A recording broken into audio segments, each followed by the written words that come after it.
નમસ્કાર વિદ્યાર્થી મિત્રો, આજે આપણે ધોરણ 4માં ગુજરાતી વિષયની અંદર સ્વાધ્યાયપોથી શરૂ કરવાની છે. તો આજે આપણે સ્વાધ્યાયપોથીની અંદર આપણે 8મો પાઠ જે હતો પત્ર લખવાની મજા, તો એ આપણે જોઈ ગયા હતા. તો હવે આપણે જોવાનું છે કે જે 9મો પાઠ છે, જે કાવ્ય આપણને આપેલું છે કે હું તો પૂછું કે, જે આ કાવ્ય આપણે જોઈ ગયા હતા કે ભગવાને જે સરસ મજાની જે આ સૃષ્ટિ ઉપર કે આ દુનિયામાં જે નવું સર્જન કર્યું છે કે મોરલાની પીંછ છે, બરાબર છે, એ છે, પછી બિલાડીની આંખો છે, બરાબર. તો આ રીતના બધી જુદી જુદી વસ્તુઓને આપણે જાણી ગયા હતા અને જોઈ લીધો છે આપણે વિડીયો. તો હવે આપણે અંદર સ્વાધ્યાયપોથીમાં પૂરવાનું છે. તો આપણે સાથે સાથે તમે પૂરતા જોજો કે હું તો પૂછું કે એ કાવ્ય તમારે પૂરતું જોવાનું છે. એટલે હવે અહીંયા આગળ આપણે સૌપ્રથમ પ્રશ્ન જોતા જઈએ. તો પ્રશ્નમાં આપણને આપેલું છે કે વિકલ્પો લખવાના છે. તો વિકલ્પોની અંદર આવશે કે પહેલું કે મોરના પીછામાં રંગબેરંગી શું જડી છે. તો અહીંયા આપણને વિકલ્પો જે છે એ આપણે લખવાના રહેશે કે મોરના પીછામાં રંગબેરંગી શું જડી છે. તો કીકીઓ જડી છે, ટીલડીઓ જડી છે કે ધાર જડેલી છે. તો આપણને ખબર છે, તો આપણે લખી શકીએ કે બ છે, ટીલડીઓ જડેલી છે. તો આવશે બ લખવાનો રહેશે. હવે આપણે જોઈએ તો બીજામાં, તો બીજો પ્રશ્ન એવો છે વિકલ્પ કે એમાં આપણને આપેલું છે બકરી અને ડોશીની ઝૂંપડીમાં ક્યાં જોવા મળે છે. બકરી અને ડોશીની ઝૂંપડીમાં ક્યાં જોવા મળે છે. બકરી અને ડોશીની ઝૂંપડી ક્યાં જોવા મળે છે. તો આપણને ખબર છે કે આભમાં જોવા મળે છે, બિલાડીના આંખમાં જોવા મળે છે કે ચાંદાની થાળીમાં. તો આપણે જોઈ ગયા હતા ને કવિતામાં, કાવ્ય આપણે જોયું તો એની અંદર ક્યાં આવશે, તો ચાંદાની થાળીમાં જોવા મળે છે. તો આ રીતના વિકલ્પો છે જે તમે સાથે સાથે લખતા જજો. જે શબ્દ આવે છે કે ક આવે તો ક લખવાનો, બ આવે તો બ લખવાનો. તો આ રીતના હવે આપણે જોઈએ ત્રીજું. તો ત્રીજામાં આપણને આપેલું છે કે આભલાની ચૂંદડી શાની મઢેલી છે. તો આભલાની ચૂંદડી શાની મઢેલી છે. તો આપણે એનો વિકલ્પ આપવાના છે. જો અહીં આપેલા છે વિકલ્પમાં, તો કુપળોથી મઢેલી છે, નવરંગ ધારાઓથી મઢેલી છે કે ચકચકતી કીકીઓથી મઢેલી છે, બરાબર. તો એમાં આવશે કે 9 લાખ તારાઓ એટલે કે 9 લાખ તારાઓથી આકાશની જે ચૂંદડી છે, બરાબર, આકાશ જે છે એને મઢેલું છે, એવું અહીંયા કહેવામાં આવ્યું છે. તો હવે આપણે વિકલ્પો જોઈ લીધા અને તમે પૂરી પણ નાખ્યા છે. એટલે હવે જેટલું ચાલે એટલું તમારે હોમવર્કની અંદર મોકલી દેવાનું રહેશે. અને જો આની અંદર તમને પ્રશ્નોના જવાબ પાકા કરવા હોય તો તમે કોમેન્ટની અંદર પણ તમે લખી શકો છો કે જે પ્રશ્ન આવે, બરાબર છે. વિકલ્પો હોય તો એમાં મોરની પીછામાં રંગબેરંગી શું જડી છે, તો તમે લખી શકો કે બ, બરાબર છે. બ એટલે કે ટીલડીઓ, એ તમે જવાબ લખી શકો છો. તો આ રીતના હવે આપણે જોઈએ કે એક એક વાક્યમાં પ્રશ્નોના જવાબ આપણે લખવાના છે. તો પ્રશ્નોના જવાબ આપણે લખતા જઈએ. તો એમાં પહેલાં આવશે પ્રશ્ન કે મોરના પીછામાં શું છે, બરાબર. મોરના પીછામાં શું છે. તો મોરના પીછામાં રંગબેરંગી ટીલડીઓ જડેલી છે. મોરના પીછામાં રંગબેરંગી ટીલડીઓ જડેલી છે. તો હવે આપણે આ રીતના જવાબ લખી નાખવાનો રહેશે. પછી આવશે બીજો વિકલ્પ. બીજાની અંદર આપણે જોઈએ તો રંગબેરંગી રંગવાળી ટીલડીઓ ક્યાં જડેલી છે. તો રંગવાળી ટીલડીઓ ક્યાં જડેલી છે. તો રંગવાળી ટીલડીઓ મોરલાના પીછામાં જડેલી છે. ક્યાં જડેલી છે. મોરલાના પીછામાં જડેલી છે. તો હવે આવશે ચોથામાં. તો ચોથામાં આપણે જોઈએ, ત્રીજો પ્રશ્ન છે એમાં જોઈએ તો કવિનો હાથ ક્યાં પહોંચતો નથી. તો કવિનો હાથ આંબાની ટોચે પહોંચતો નથી, બરાબર. તો આ રીતના પ્રશ્નોના જવાબ છે જે તમારે સાથે સાથે લખતું જવાનું રહેશે. એટલે સ્વાધ્યાયપોથીમાં લખતું જવાનું છે. તો હવે આપણે જોઈએ કે ગાયના પેટે શું બાંધેલું છે. તો ગાયના પેટે જવાબ લખવાનો છે કે ગાયના પેટે દૂધની ધોળી મીઠી ધાર ભરેલી છે. શું ભરેલું છે. ગાયના પેટે દૂધની ધોળી મીઠી ધાર ભરેલી છે. તો આ રીતના જે પ્રશ્નો લખવા જે છે એ તમારે પાકા પણ કરતા જવાના રહેશે. હવે આવશે પાંચમો પ્રશ્ન. પાંચમા પ્રશ્નમાં આપણને આપેલું છે કે ચાંદાની થાળીમાં કોની ઝૂંપડી મઢેલી છે? ચાંદાની થાળીમાં કોની ઝૂંપડી મઢેલી છે? તો ચાંદાની થાળીમાં બકરી અને ડોશીની ઝૂંપડી મઢેલી છે. કોની ઝૂંપડી મઢેલી છે? તો ચાંદાની થાળીમાં બકરી અને ડોશીની ઝૂંપડી મઢેલી છે. હવે આવશે છઠ્ઠો પ્રશ્ન. તો છઠ્ઠા પ્રશ્નમાં આપણે જોઈએ તો બકરી અને ડોશીની ઝૂંપડી ક્યાં મઢેલી જોવા મળે છે? તો બકરી અને ડોશીની ઝૂંપડી ચાંદાની થાળીમાં મઢેલી જોવા મળે છે. ક્યાં જોવા મળે છે? તો બકરી અને ડોશીની ઝૂંપડી ચાંદાની થાળીમાં મઢેલી જોવા મળે છે. પછી આવશે સાતમો પ્રશ્ન. તો સાતમા પ્રશ્નમાં આવશે કવિ આંખ વિશે શું વિચારે છે? કવિ આંખ વિશે શું વિચારે છે એટલે કે વિચાર શું કરે છે? કે આ જે કવિ આંખ વિશે એવું વિચારે છે કે પોપચામાં મઢેલી અને દસેય દિશાઓ દેખતી મારી આંખ કોણે મઢી કરી, બરાબર છે, એવું વિચારે છે. તો આ કવિ આંખ વિશે એવું વિચારે છે કે પોપચે મઢેલી અને દસેય દિશા દેખતી મારી આંખ કોણે મઢી છે, એવું વિચારે છે. પછી આવશે આઠમો પ્રશ્ન. તો આઠમા પ્રશ્નમાં આપણે જોઈએ તો આંખો કઈ 10 દિશાઓ જોઈ શકે છે? તો એમાં આવશે આંખો 10 દિશાઓ જોઈ શકે છે તે આ મુજબ છે કે પેલું આવશે પૂર્વ, પશ્ચિમ, ઉત્તર, દક્ષિણ. આ 4 દિશાઓ, બરાબર છે. આ 4 દિશાઓ છે કે પૂર્વ, પશ્ચિમ, ઉત્તર ને દક્ષિણ, આ 4 દિશાઓ. પછી આવશે ઈશાન, અગ્નિ, નૈઋત્ય અને વાયવ્ય. આ 4 ખૂણાઓ છે. શું છે? ખૂણાઓ છે, બરાબર. તો આ 4 ખૂણાઓ જોઈ શકે છે અને આકાશ અને પાતાળ જોઈ શકે છે. એટલે કે આકાશ અને પાતાળ પણ જોઈ શકે છે. તો આ 10 દિશાઓ છે જે એ આપણી આંખ એ જોઈ શકે છે.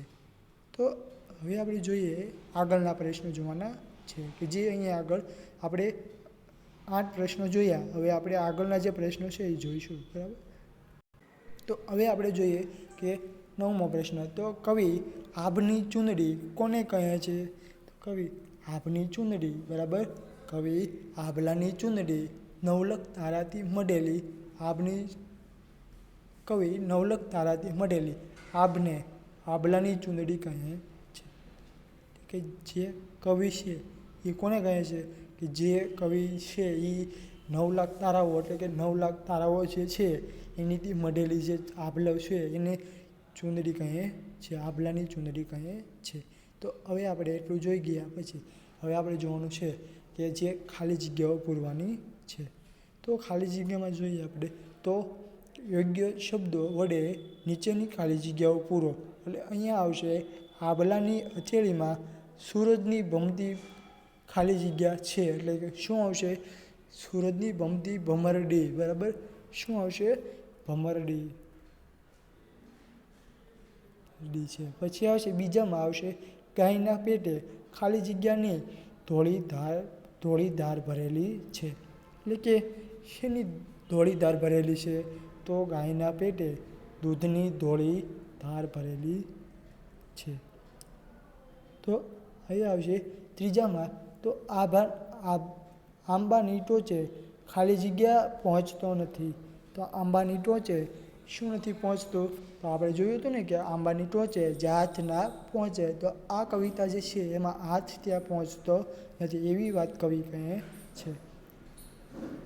તો હવે આપણે એટલું જોયું. પછી હવે આપણે જોવાનું છે કે ખરા ખોટાઓ, બરાબર. તો ખરા ખોટા આપણે જોઈએ તો નીચે આપેલા ખરા વિધાન સામે ખરાની નિશાની એટલે કે સાચાની નિશાની અને ખોટા વિધાન સામે ખોટાની નિશાની કરવાની છે. હવે આવશે પેલું ખરા ખોટા. એમાં આવશે આંબાની ટોચે કૂપળો હોય છે. તો આ આવશે સાચું. એટલે કે કૂપળો હોય છે કે જ્યાં આગળ નવી કૂપળો ઉગે છે, બરાબર.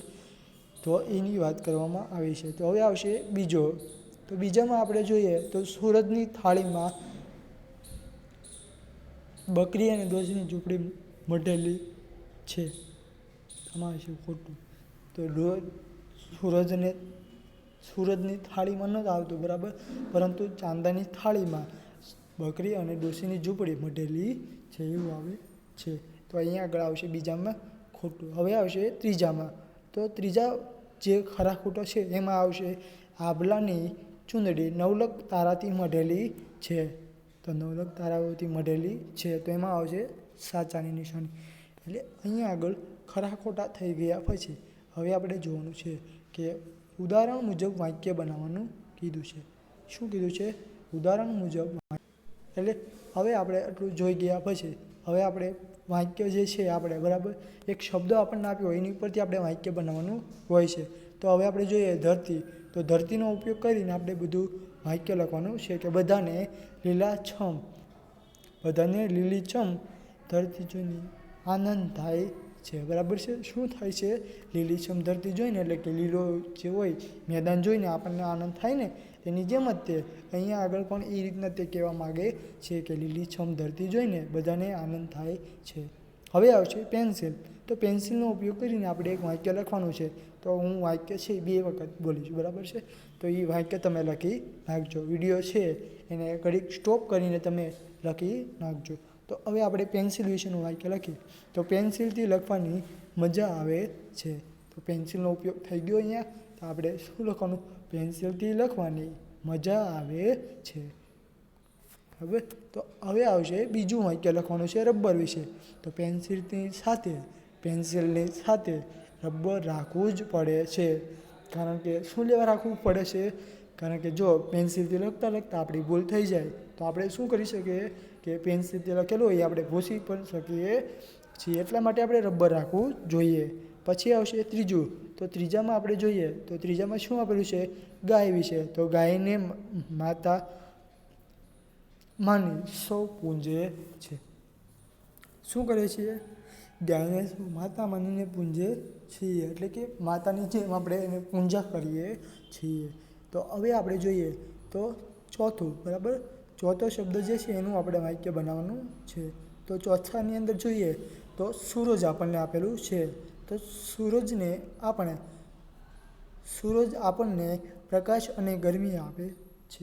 એટલે કે જ્યારે સૂરજ દાદા શું કરે છે? આપણને પ્રકાશ આપે છે. એટલે કે અંજવાળું જે હોય, દિવસ ઉગે એટલે અંજવાળું થાય છે અને રાત પડે આપણને અંધારું થાય છે. કારણ કે સૂરજ દાદા જ્યારે હોય છે ત્યારે આપણને પ્રકાશ આપે છે અને ગરમી પણ આપે છે. તો આ રીતના આપણે વાક્ય લખવાનું રહેશે. હવે આપણે જોઈએ તો ઝાડ. તો ઝાડ શીતળ છાયા આપે છે. એટલે કે ઝાડ જે હોય છે એ શું આપે છે? શીતળ છાયા, એટલે કે ઠંડો મજાનો, કે જે ગરમી થતી હોય ત્યારે આપણને ઠંડો તડકો જે ગરમી પડતી હોય એની અંદર આપણને ઠંડક આપે છે અને છાંયો આપણે બેસીએ એટલે આપણો થાક પણ દૂર થાય છે. એટલા માટે ઝાડ નીચે આપણે બેસીએ છીએ. તો ઝાડ આપણને એ રીતે ઉપયોગી પણ થાય છે. તો હવે આપણે જોવાનું છે કે કાવ્ય પૂર્તિઓ કરો. તો કાવ્ય પૂર્તિમાં જો હું તો પૂછું કે મોરલાની, બરાબર છે, ત્યાંથી શરૂ કરી અને કીકીઓ કોણે મઢી ત્યાં સુધી કવિતા તમારે જાતે લખી નાખવાની રહેશે. પછી આવશે હું તો પૂછું કે પોપચે મઢેલી, ત્યાંથી શરૂ કરી અને ચૂંદડી કોણે કરી, બરાબર, ત્યાં સુધીની કવિતા તમારે લખવાની રહેશે. તો આ રીતના કવિતા લખાઈ ગયા પછી હવે આપણે જોવાનું છે નીચે આપેલા શબ્દોને કાવ્યમાં કયા શબ્દો વપરાય છે તે શોધીને લખવાનું છે. એટલે કે મોર માટે શું વપરાયું છે? તો મોરલો વપરાયું છે, બરાબર, મોરલો, બરાબર. તો આ રીતના તમે લખતા જજો. પછી આવશે ગાય. તો ગાય માટે શું વપરાયું છે? તો ગાવલડી, બરાબર છે.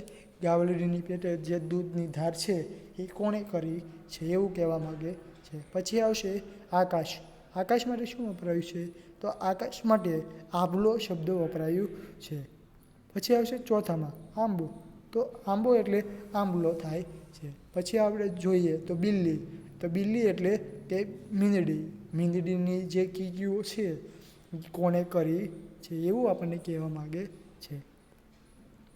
પછી આવશે છઠ્ઠું ચંદ્ર. ચંદ્ર માટે શું વપરાયું છે?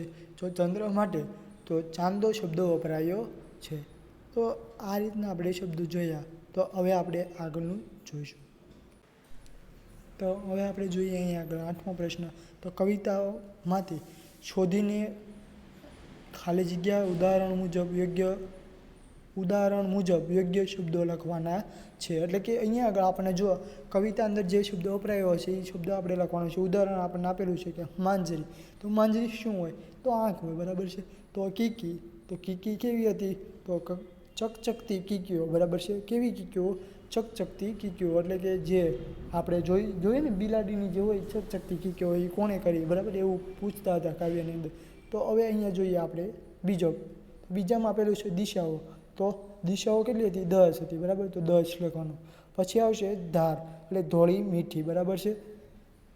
ધાર, જે દૂધની ધારની વાત કરી હતી એ ધોળી મીઠી ધાર, બરાબર છે. ધોળી ધાર અને મીઠી ધાર, બરાબર, બે આવશે.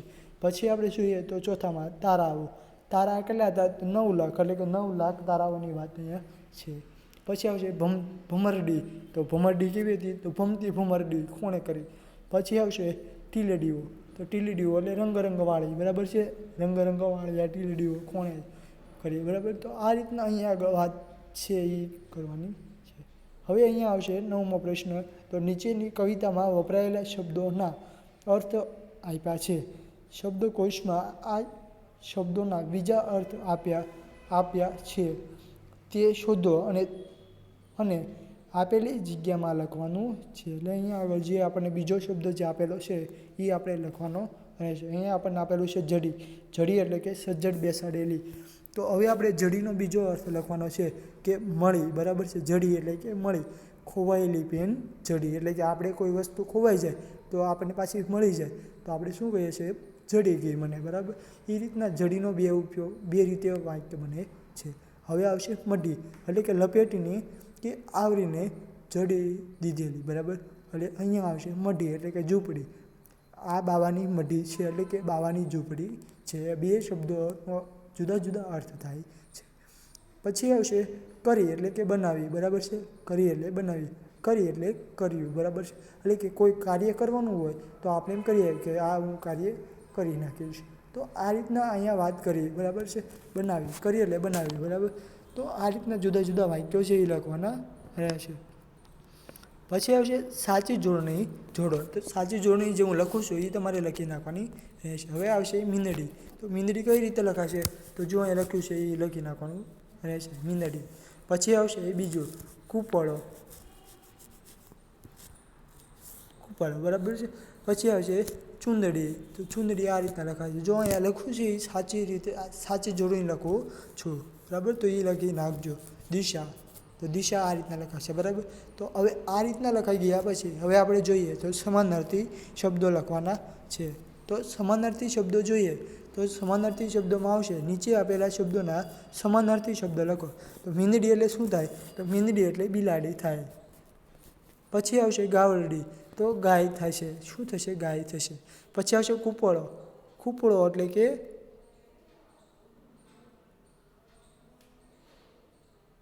જે પીળો, બરાબર છે. કૂપળો એટલે કે જે પાંદડા હોય છે, પર્ણ. કૂપળો એટલે કે પર્ણ પણ થશે, બરાબર. એટલે અહીંયા આગળ આભ એટલે આકાશ થશે. આકાશ અને ગગન. તો આ રીતના શબ્દો જે છે એ તમે લખી નાખજો. હવે આવશે આગળના જે છે આપણે જોઈએ તો શબ્દકોશ પ્રમાણે ગોઠવીને લખવાના છે. તો શબ્દકોશમાં આપણે જોઈએ તો શબ્દકોશમાં જે દૂધ આપેલું છે, આંખ આપેલી છે, થાળી આપેલી છે, આભ આપેલું છે અને રંગ આપેલો છે. તો હવે આ બધા શબ્દોની અંદર પહેલો શબ્દ કયો આવશે કક્કા પ્રમાણે? તો આભ આવશે. શું આવશે? આભ. પછી આવશે આંખ આવશે. પછી આવશે થાળી, પછી આવશે દૂધ અને પછી આવશે રંગ. તો આ રીતના શબ્દો છે એ તમારે ક્રમમાં લખી નાખવાના રહેશે. પહેલાં આભ આવશે, પછી આંખ આવશે, પછી થાળી આવશે, પછી દૂધ આવશે અને પછી રંગ આવશે. તો આ રીતના શબ્દો લખાઈ જાય પછી હવે આપણે જોઈએ બીજો જે આપણને આપેલું છે શબ્દકોશ પ્રમાણે ગોઠવવાનું કીધું છે એ આપણે લખશું. તેમાં આપેલું છે નવલખ, આભ, ચૂંદડી અને કીકીઓ, બરાબર. તો એમાં આપણે લખીએ તો આભ પહેલાં આવશે, પછી આવશે કીકીઓ આવશે, પછી આવશે ચૂંદડી, પછી આવશે નવલખ, બરાબર. તો આ રીતના લખાઈ જાય પછી હવે તમારે અહીંયા આગળ આપણે પાઠ પૂરો કરીએ છીએ. તો આ પાઠની અંદર જે ન આવડ્યું હોય તે તમે કોમેન્ટમાં પૂછી શકો છો. તો હવે આ પાઠ માટે આપણે એટલું રાખીએ છીએ. અસ્તુ. જય હિન્દ, જય ભારત.